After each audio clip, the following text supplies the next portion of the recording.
السلام علیکم ورحمۃ اللہ وبرکاتہ۔ گزشتہ سے پیوستہ، چونکہ پچھلی کلاس میں ہم یہود کے بارے میں پڑھ رہے تھے، ان کی ہٹ درمیوں کے بارے میں پڑھ رہے تھے،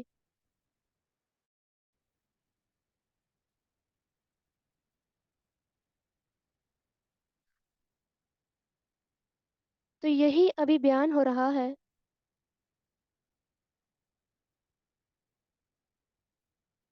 تو جو بھی انہیں اگر مصیبت پہنچے، وہ کس وجہ سے پہنچتی ہے؟ ان کے اپنے ہاتھوں کی کمائی کی وجہ سے۔ تو یہ ایسے لوگ ہیں، اللہ تعالیٰ ان کے دلوں کو بھی جانتے ہیں،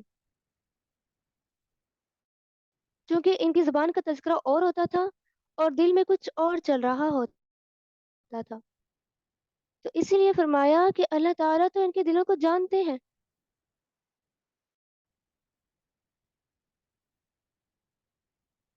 تو اللہ تعالیٰ آپ صلی اللہ علیہ وسلم سے کہہ رہے ہیں، ان سے اعراض کیجئے، نرمی والی بات کیجئے۔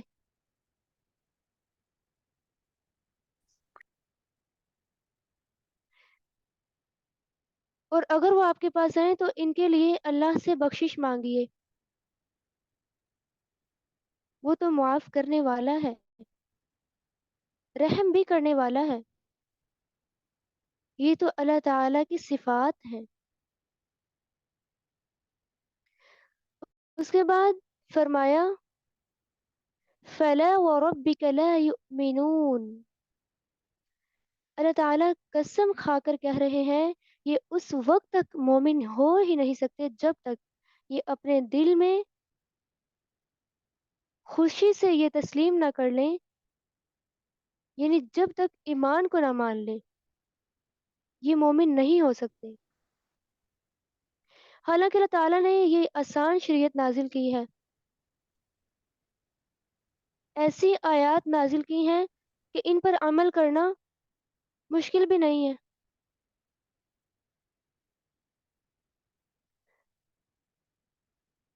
اس کے بعد آیت نمبر 66 میں فرمایا وَلَوْ أَنَّا كَتَبْنَا عَلَيْهِمْ، یعنی اللہ تعالیٰ نے ایسے حکم نہیں دیے جس پر عمل کرنا مشکل ہو۔ اگر اللہ حکم دیتے کہ اپنے نفسوں کو قتل کرو اور اپنے گھروں سے نکلو، تو یہ کتنا مشکل ہوتا۔ تو اللہ تعالیٰ نے اتنے بڑے حکم نہیں دیے۔ اگر اللہ یہ حکم دیتے تو بہت کم ہی لوگ اطاعت کرتے۔ تو جب بھی کوئی عمل کرنا ہو تو اس پہ ثابت قدمی بہت ضروری ہے۔ جب انسان ایک نیکی شروع کر دے تو دوسری نیکی کا رستہ خود بخود آسان ہو جاتا ہے۔ اور یہ کب ہوگا؟ جب اللہ اور اس کے رسول صلی اللہ علیہ وسلم کی اطاعت ہوگی۔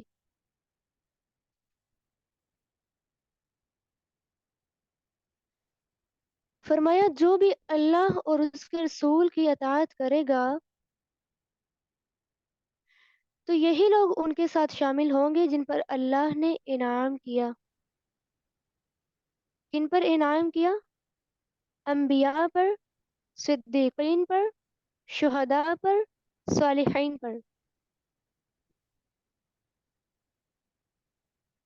تو یہ کس کا فضل ہے جن پر انعام کیا؟ اللہ کا فضل ہے۔ اللہ تعالیٰ کافی ہے، جاننے والا ہے کہ کون کن کے ساتھ شامل ہونا چاہتا ہے۔ تو یہ انعام کیسے حاصل ہوں گے؟ اس کے بعد اگلے رکوع میں ایمان والوں سے خطاب ہے۔ فرمایا یا ایہا الذین آمنوا خذوا حذرکم فانفروا ثبات او انفروا جمیعا۔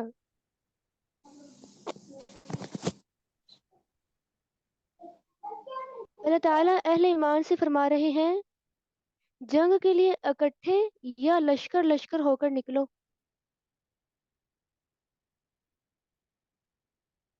جب حالات پیچیدہ ہو جاتے، تھوڑے مشکل ہو جاتے تو تب جنگ کا حکم دیا جاتا تھا۔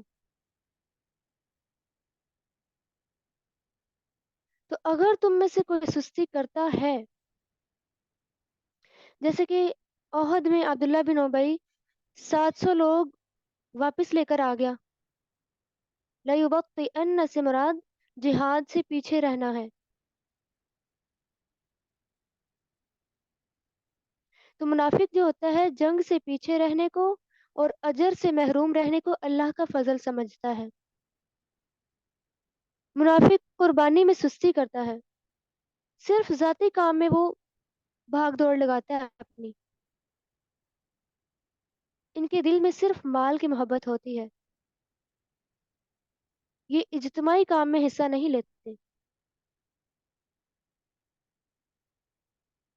تو انعام تب حاصل ہو سکتا ہے جب آزمائش پر پورا اترا جائے۔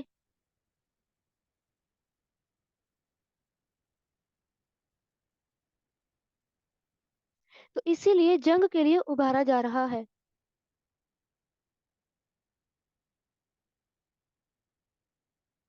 اللہ تعالیٰ جنگ کرنے پر ابھار رہے ہیں، ان سے کرنی ہے جنہوں نے آخرت کے بدلے دنیا پر زیادہ فوکس کیا ہوا ہے۔ جنگ صرف اللہ کی راہ میں لڑی جاتی ہے۔ جنگ کرنے والا اگر کہے کہ دنیا میں شہرت کے لیے، کہ صرف دنیا میں شہرت بن جائے، تو اسے آخرت کے دن کوئی بدلہ نہ ملے گا۔ تو چونکہ جو مال چاہتے ہیں یہ شیطان کی تدبیریں ہوتی ہیں۔ آیت نمبر 75 میں بتایا گیا ان کا ذکر، شیطان پرستوں کی تدبیریں کیا ہوتی ہیں۔ اللہ تعالیٰ کہہ رہے ہیں کہ تم جنگ کیوں نہیں کرتے ہو، ابھارا جا رہا ہے۔ وَمَا لَكُمْ لَا تُقَاتِلُونَ فِي سَبِيلِ اللَّهِ، یعنی مکہ میں کچھ کمزور لوگ اور بوڑھے اور بچے تھے جو ظالموں سے جنگ نہیں کر سکتے تھے، اس لیے انہوں نے اللہ سے دعا کی کہ کوئی مددگار بھیج دے۔ تو اللہ تعالیٰ کہہ رہے ہیں کیا تم جنگ نہیں کرنے جاؤ گے؟ تو ایمان والے کون ہوتے ہیں؟ وہ اللہ کا کلمہ بلند کرنے کے لیے لڑتے ہیں۔ جنگ کا مقصد ہی یہی ہوتا ہے، فی سبیل اللہ، اللہ کے راستے میں لڑنا۔ منافق جو ہوتا ہے وہ طاغوت کے راستے میں لڑتا ہے، اپنے سرداروں کے لیے صرف لڑتے ہیں۔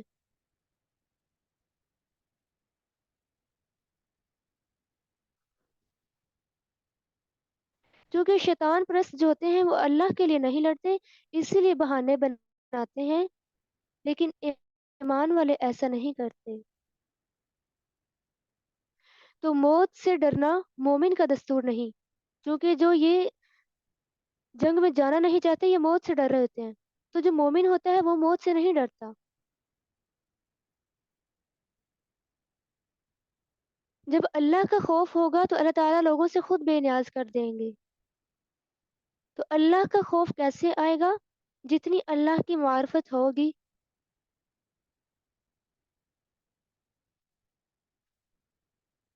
اس کے بعد آیت نمبر 78 میں منافقین کا طرز عمل بتایا گیا کہ موت تو ہر حال میں آنی ہی آنی ہے۔ تو اللہ تعالیٰ منافقین کا طرز عمل بیان کر رہے ہیں کہ جب انہیں کوئی خوشی ملے تو کہتے ہیں یہ ہماری وجہ سے ہے، اور مصیبت پہنچے تو کہتے ہیں اللہ تعالیٰ کی طرف سے ہے۔ انسان کو بلائی اور تکلیف ملنے کی وجہ بتائی جا رہی ہے۔ تو چونکہ نیک لوگوں پر تکلیف کیوں آتی ہیں؟ درجات کی بلندی کے لیے، آزمائش کے لیے۔ تو آزمائش کا فائدہ کیا ہے؟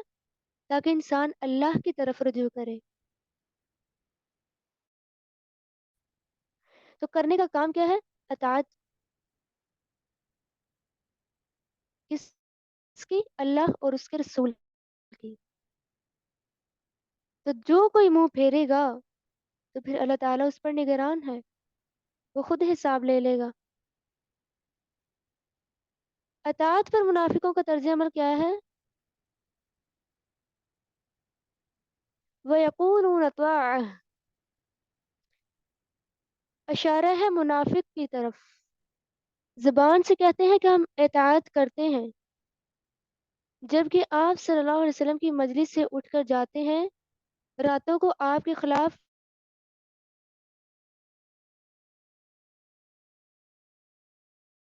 کہ ہر انسان پر دو فرشتے تو ہیں جو وہ ہر وقت لکھ رہے ہیں کہ کون کیا کر رہا ہے۔ تو اگر ان کی منافقت کا حال کھل جائے تو ان سے اعراض کرو، منافقت بھی نہیں رہتی۔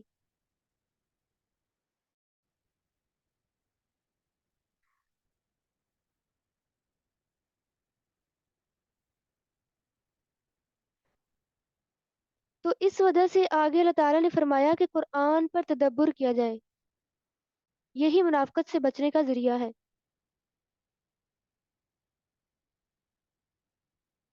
یہ منافقین تو قرآن پاک میں غور نہیں کرتے۔ فرمایا افلا یتدبرون القرآن، یعنی قرآن پر غور کیوں نہیں کرتے؟ اگر یہ اللہ کے علاوہ کسی اور نے بنایا ہوتا تو اس میں کچھ تو اختلاف ہوتا، یہ سب کچھ سچ ہے، کیوں غور نہیں کرتے؟ اس کے بعد مومنین کا حال بتایا جا رہا ہے کہ وہ غور و فکر کرتے ہیں۔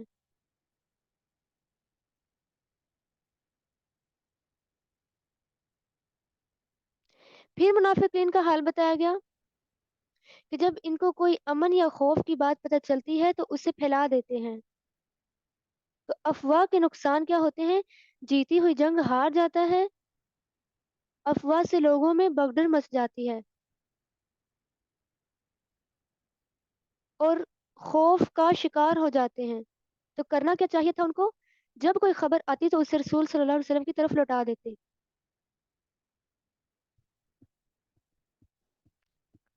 اس کے بعد آیت نمبر 84 میں نبی صلی اللہ علیہ وسلم سے خطاب ہے کہ آپ ان افواہوں سے پریشان نہ ہوئیں، اللہ کے راستے میں جنگ کریں، مومنوں کو بھی جنگ پر ابھاریے۔ تو غزوہ بدر میں آپ صلی اللہ علیہ وسلم نے ہی تو ابھارا تھا مومنوں کو کہ اس جنت کے لیے کھڑے ہو جاؤ جس کی وسعت آسمان و زمین کے برابر ہے۔ اس کے بعد آیت نمبر 85 میں بتایا گیا کہ نیک کام کی سفارش کرنا نیکی ہے، غلط کام پر کسی کی سفارش نہیں کرنی چاہیے۔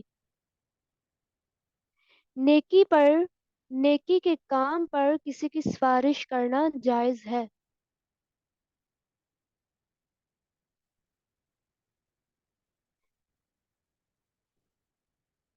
آپ صلی اللہ علیہ وسلم کے پاس جب کوئی سوالی آتا تو آپ صلی اللہ علیہ وسلم صحابہ سے فرماتے اگر تم اس کی سفارش کرو گے تو تم بھی اجر پاؤ گے۔ اس کے بعد آیت نمبر 86 میں سلام کا ادب بتایا گیا کہ سلام کس طرح کرنا ہے اور جواب کس طرح دینا ہے۔ السلام علیکم کہنا چاہیے یا پورا بولیں السلام علیکم ورحمۃ اللہ وبرکاتہ؟ تو جو جواب میں کہے گا وہ یا تو اتنا ہی کہہ دے وعلیکم السلام، یہ بھی کافی ہے، یا وہ بھی ایسے ہی جواب دے گا وعلیکم السلام ورحمۃ اللہ وبرکاتہ۔ تو اللہ تعالیٰ تین لوگوں کا ضامن ہوتا ہے۔ نمبر ون، جو سلام کر کے گھر میں داخل ہو۔ نمبر ٹو، جو مسجد کی طرف جائے۔ نمبر تھری، جو جہاد کرے۔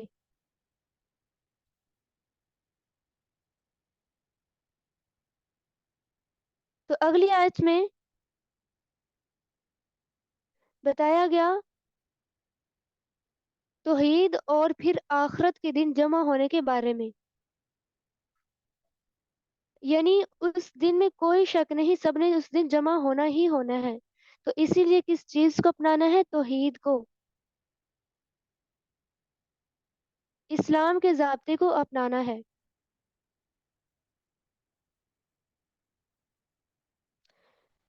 اس کے بعد اگلے رکوع میں بتایا گیا، رکوع نمبر 9 میں کہ منافقین کے بارے میں دو رائے نہیں ہو سکتی۔ آیت نمبر 88 میں منافقین کے بارے میں شان نزول بھی ہے۔ شان نزول کیا ہے؟ بعض لوگ مکہ میں تھے اور کلمہ پڑھتے تھے، مگر جنگ کے وقت مجبوراً اپنے قبیلے کا ساتھ دینا پڑتا، تو اس کے بارے میں وہ دو گروہ بن گئے تھے۔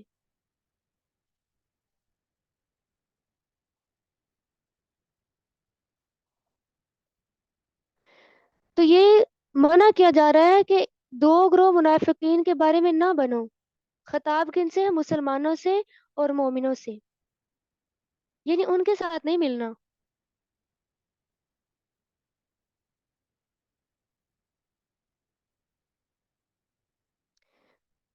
اس کے بعد پھر منافقین کے بارے میں بتایا گیا کہ جہاں بھی ان کو پاؤ ان کو قتل کرو، ان کو پکڑو اور مارو۔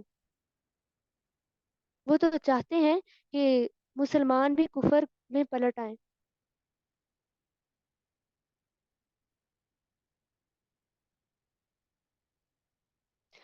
تو منافقین کے جو تین گروہ تھے، ان کی اقسام کیا ہے؟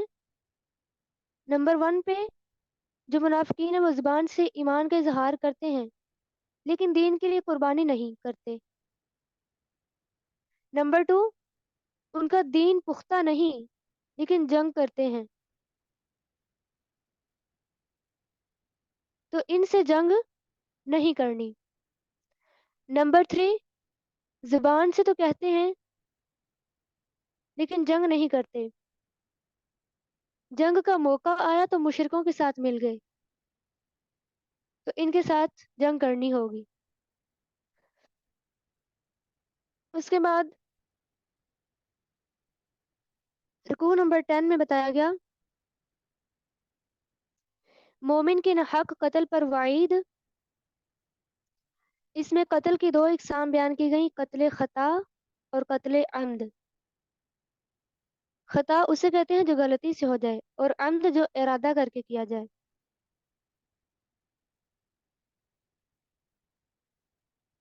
کسی مومن کے لیے جائز نہیں کہ کسی دوسرے مومن کو قتل کرے۔ مسلمان مسلمان کو قتل نہیں کر سکتا، اگر غلطی سے ہو جائے تو پھر اس کا کفارہ دینا ہوگا۔ تو کفارہ کیا ہے؟ ایک غلام آزاد کرنا، شرط یہ ہے وہ غلام مومن ہو۔ اس کے گھر والوں یعنی مرنے والے کے وارثوں کو دیت بھی دینی ہوگی، کیونکہ مومن کی حرمت جو ہے وہ کعبہ سے بھی زیادہ ہے، اسی لیے قتل سے منع کیا۔ بخاری اور مسلم کی روایت ہے، قیامت کے دن سب سے پہلے خون کا حساب ہوگا۔ تلقین رسول صلی اللہ علیہ وسلم بھی ہے، فرمایا تھا کہ میرے بعد ایک دوسرے کے قتل کر کے کافر نہ ہو جانا۔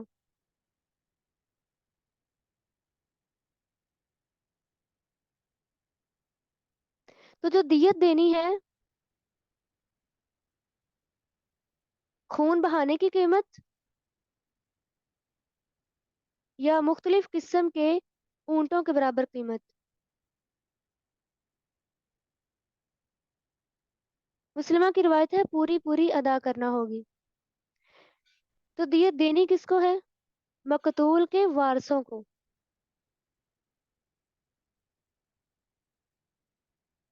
اگر مرنے والا کافر قوم سے تعلق رکھتا ہے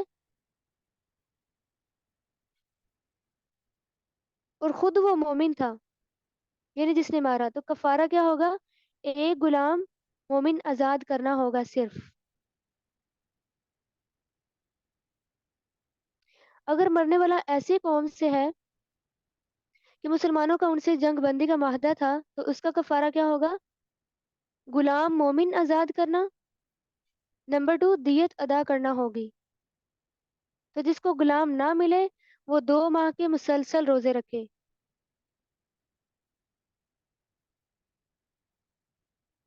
یہ اللہ تعالیٰ کا حکمت والا طریقہ ہے۔ اس کے بعد قتل عمد، آیت نمبر 93 سے، اس کا مطلب ہے جان بوجھ کر قتل کرنا۔ گاڑی کے نیچے دھکیل دینا، فائرنگ کر کے اس کو مار دینا، یعنی نیت کی ہوئی تھی. تو اس کی سزا کیا ہوگی؟ جہنم میں ہمیشگی، اللہ کا غضب، اللہ کی لعنت. اللہ نے اس کے لیے عذاب عظیم تیار کر رکھا ہے.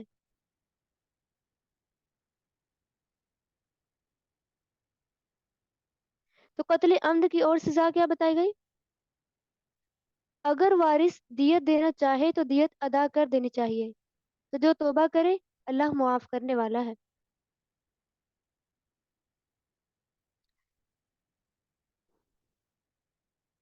تو اس کے بعد اہل ایمان سے خطاب ہے آیت نمبر 94 میں کہ اسلام کا فتویٰ ظاہر پر ہے. جب اللہ کے رستے میں نکلو، مراد یعنی جنگ یا جہاد کے لیے نکلو، تو بغیر تحقیق کے کسی کو نہ مارو.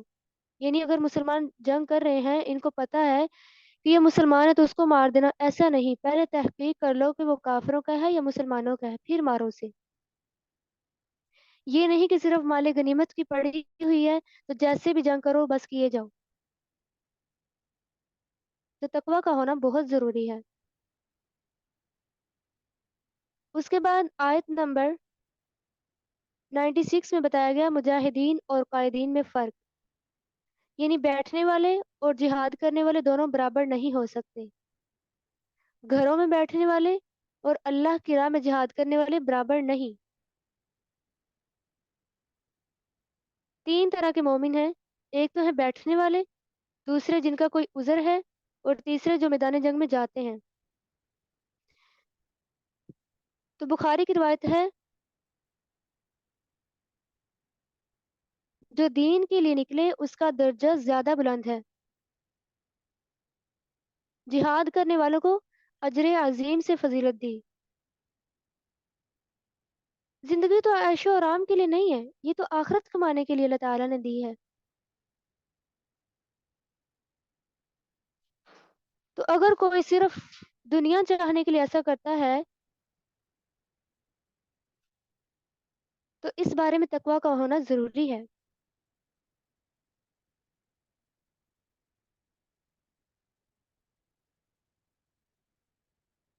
اس کے بعد فرمایا مطلب یہ اعمال پر ہوتا ہے سب کچھ. تو اعمال کا دار و مدار خاتمے پر ہوتا ہے کہ کون کس وجہ سے جنگ کر رہا ہے.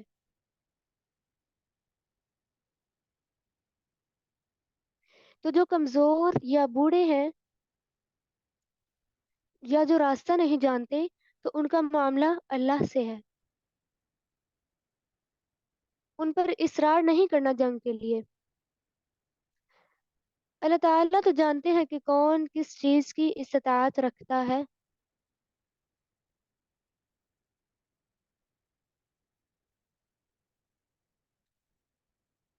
اس کے بعد آیت نمبر 100 میں بتایا گیا، اس میں چونکہ شان نزول بھی ہے اور مومنین کے لیے بشارت بھی سنائی گئی کہ جو اللہ اور اس کے رسول کی خاطر اپنے گھروں سے نکلے گا ہجرت کے لیے تو پھر وہ موت کو پالے گا تو اس کے لیے بہت اجر ہے اور اللہ تعالیٰ معاف کرنے والے بھی ہیں. شان نزول کیا ہے؟ ایک شخص مکہ سے نکلا اور تنعیم پر پہنچا، فوت ہو گیا. لوگ کہنے لگے کہ اس کا اجر تو مارا گیا، یہ تو ابھی مدینہ بھی نہیں پہنچ سکا. تو یہ آیت نازل ہوئی. اعمال کا دار و مدار جو ہے وہ نیتوں پر ہے. یعنی اس نے اللہ کے لیے ہجرت کی، تو جس نے اللہ کے لیے ہجرت کی اس کا ذمہ اللہ تعالیٰ پر ہی ہے. تو کسی پر فتویٰ نہیں لگانا چاہیے. ہجرت کرنے والوں سے وعدہ کیا لیا؟ دنیا میں کشادگی اور وسعت. نمبر 2، اگر موت آ گئی تو اجر و ثواب کا وعدہ ہے. تو جنگ میں چونکہ نماز کا بھی لازمی طور پر انتظام کرنا ہوتا ہے، تو اسی لیے آگے ہی نماز کا ذکر بھی آ گیا کہ وہ کس طرح پڑھ سکتے ہیں۔ رکوع نمبر 12 میں ہے یہ۔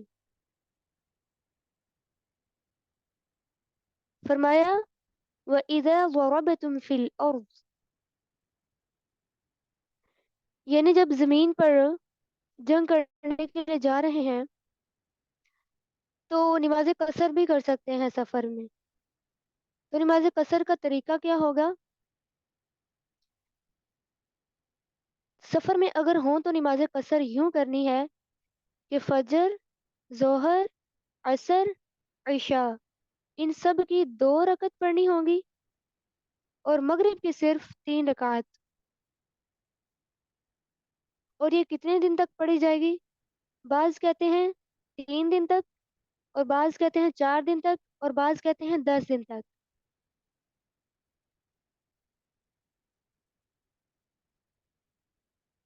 امام شافعی کہتے ہیں کہ 4 دن تک قصر کر سکتے ہیں۔ امام ابو حنیفہ کہتے ہیں 15 دن تک قصر کر سکتے ہیں۔ ابن عباس کے نزدیک 19 دن تک قصر۔ تو رسول صلی اللہ علیہ وسلم سفر میں نمازیں جمع کر کے بھی پڑھ لیتے تھے۔ اس کے بعد صلاۃ الخوف کا طریقہ، اگر جنگ کا مطلب واقعہ ہونا ہے، جنگ بھی واقعہ ہو گئی اور ادھر سے نماز کا وقت بھی آ گیا، تو وہاں پہ آپ صلی اللہ علیہ وسلم بھی موجود تھے۔ آپ صلی اللہ علیہ وسلم نے جماعت کروائی، ایک گروہ آگے آیا، اس نے 1 رکعت پڑھی، دوسرا رکوع جو گروہ تھا وہ پیچھے ہی تھا، یعنی حفاظت کے لیے۔ اور جب پہلے گروہ نے 1 رکعت پڑھ لی تو دوسرا گروہ آ گیا، اور جو پہلے والا تھا وہ اٹھ کے پیچھے حفاظت کے لیے گیا۔ تو اس طرح دونوں گروہوں کی 1 رکعت ہو گئی، آپ صلی اللہ علیہ وسلم کی 2 رکعت۔ ایک رائے یہ بھی ہے کہ اگر 1 رکعت بھی پڑھ لیں تو نماز مکمل ہو جاتی ہے، اور دوسری رائے یہ ہے کہ ایک وہ جماعت کے ساتھ پڑھ لے، یعنی جب آپ صلی اللہ علیہ وسلم نے کروائی، اور دوسری وہ اپنی پڑھ لے۔ صلاۃ الخوف میں چونکہ ذکر کم ہوتا ہے، اسی لیے فرمایا کہ نماز پوری کر کے اٹھتے بیٹھتے اللہ کا ذکر کرو۔ نماز چونکہ وقت کی پابندی بھی سکھاتی ہے، ٹائم مینجمنٹ سکھاتی ہے۔ اس کے بعد مسلمانوں سے خطاب ہے کہ تم سستی نہ دکھاؤ۔ کس چیز میں؟ کافر قوم کا پیچھا کرنے میں، مقابلہ کرنے میں۔ اگر ان سے جنگ کرنے میں تکلیف ہو تو ان کو بھی تو تکلیف ہوتی ہے، یعنی کافروں کو، تو مگر وہ سست نہیں ہوتے، کیوں؟ ان کا صرف فوکس اپنے مال پر، دنیا پر ہوتا ہے، اپنے جیت پر ہوتا ہے۔ تو کافر چونکہ اتنا فوکسڈ ہے تو کیا مسلمان نہیں ہو سکتا؟ اس کا فوکس کہاں پہ ہونا چاہیے؟ جنت پہ، آخرت پہ۔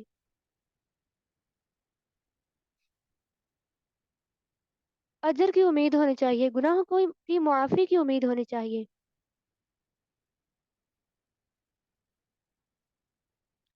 اس کے بعد رکوع نمبر 13 میں بتایا گیا کہ قرآن نازل ہونے کا مقصد کیا ہے۔ فرمایا یہ قرآن جو ہے حق کے ساتھ نازل ہوا، ہر چیز کا فیصلہ اسی کے ذریعے سے کیا جاتا ہے۔ اس کے بعد آیت نمبر 107 میں خیانت کا تذکرہ ہوا۔ اپنے آپ سے خیانت کیا ہوتی ہے؟ انسان کو پتا ہو کہ میں غلط ہوں، جھوٹا ہوں، تو پھر بھی وہ غلط کرے، تو ایسا نہیں کرنا چاہیے، یہ کبیرہ گناہ ہے۔ یہ خیانت کرنے والے لوگوں سے تو چھپ جاتے ہیں لیکن اللہ سے نہیں چھپ سکتے۔ راتوں کو جو مشورے کرتے ہیں آپ صلی اللہ علیہ وسلم کے بارے میں، تو اللہ تو اس سے یہ بالکل نہیں چھپ سکتے۔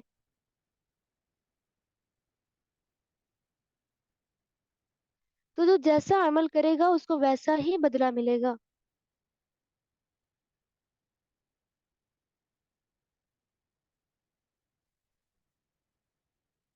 اللہ کا فضل کیا ہے کہ اللہ تعالیٰ آپ صلی اللہ علیہ وسلم کی حفاظت خود کرتے ہیں۔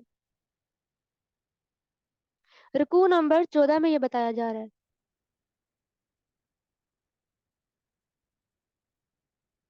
ایک گروہ سے مراد بنو ظفر جو تیمیہ بن امریک کا خاندان تھا، وہ سب مل کر نزدیک تھا کہ رسول صلی اللہ علیہ وسلم کو بہکا دیتے اور آپ ان کے حق میں فیصلہ کرتے، مگر آپ کو کس نے بچایا؟ اللہ نے۔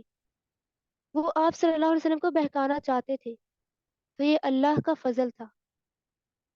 اللہ تعالیٰ نے آپ صلی اللہ علیہ وسلم کو قرآن یعنی کتاب دی، اس کے ذریعے سے فیصلہ کریں، تو ہمیں بھی اسی کتاب کے ذریعے سے ہی فیصلہ کرنا چاہیے، اپنی مرضی سے نہیں۔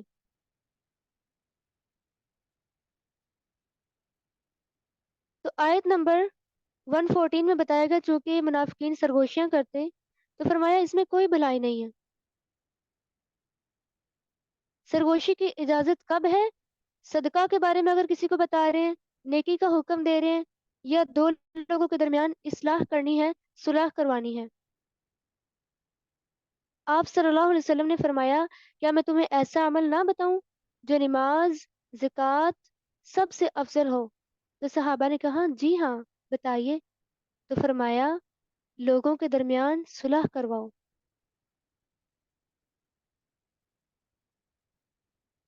پھر فرمایا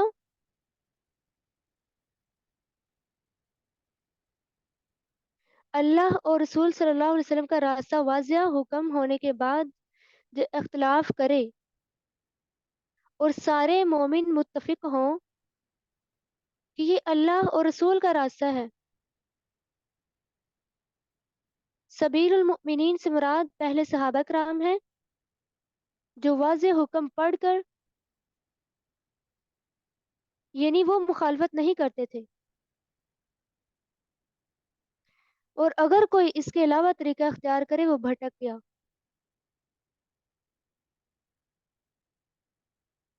تو قرآن و سنت کو سمجھنے کے لیے ہمیں دیکھنا ہوگا کہ آپ صلی اللہ علیہ وسلم اور صحابہ کا کیسا عمل تھا۔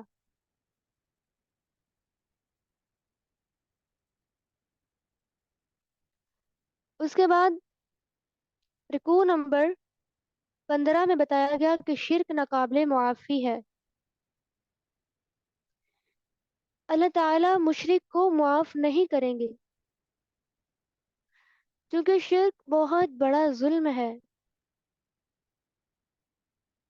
تو یہ کیسے معاف کرے گا اللہ تعالیٰ؟ جسے اللہ تعالیٰ چاہے گا۔ جو شرک کی حالت میں مر گیا اس کے لیے کیا ہے؟ جہنم۔ شرک کرنے کا نقصان کیا ہوتا ہے؟ نیک اعمال بھی قبول نہیں ہوتے۔ تو شرک سے بچنے کا علاج کیا ہے؟ توحید کا علم سیکھنا، لا الہ الا اللہ کا معنی مفہوم جاننا کہ اللہ تعالیٰ کے سوا تو کوئی اور معبود ہے ہی نہیں۔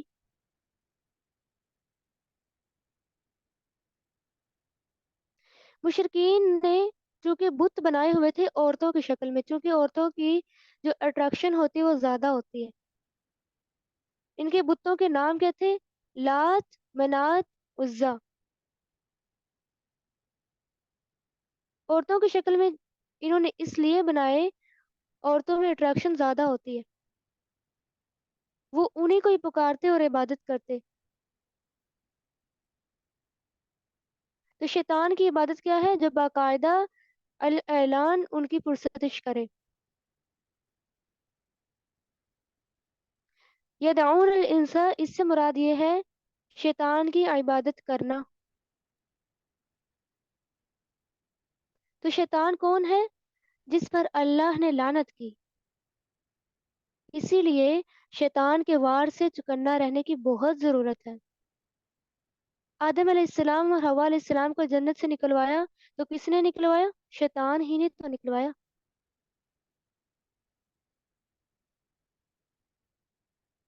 تو یہ کیسے بھٹکاتا ہے؟